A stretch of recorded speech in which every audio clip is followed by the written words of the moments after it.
5:37 right now. Tensions are high after the U.S. and Iran traded attacks earlier this week, threatening to implode their agreement to end the war. There were no new American strikes overnight, according to U.S. officials. But as NBC's Alice Barr reports, deep mistrust on both sides is raising doubts about a long-term path to peace.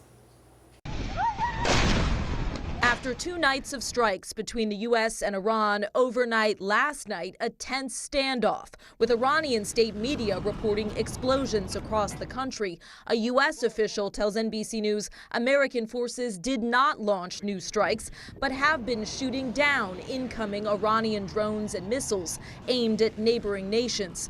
The official said there are no reports of injuries or significant damage to U.S. bases in the region. Iranian Americans again fearing for the family they left behind. Everybody's shocked because they thought they're going to stop the war, so everybody's scared again. On Thursday, huge crowds gathered for the burial of the Iranian supreme leader killed in an airstrike at the start of the war launched by the U.S. and Israel. The burial ends a week of funeral processions that have included calls for retribution against President Trump, all as we're learning new details about security precautions involving Air Force One.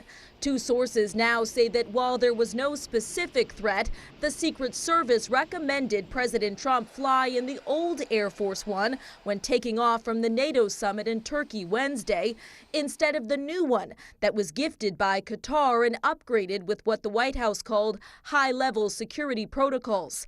Sources familiar with the aircraft now tell NBC News it does not have all the defensive capabilities built into the older military-grade presidential plane. The president downplayed concerns. I have a threat all the time. I'm number 1 on their list. While he again asserted Iran wants to make a deal for long-term peace, but that he doesn't know if they'll stick to it.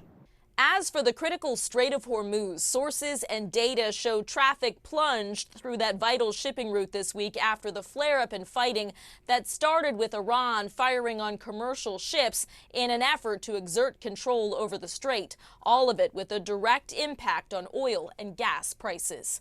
In Washington, Alice Barr, NBC News.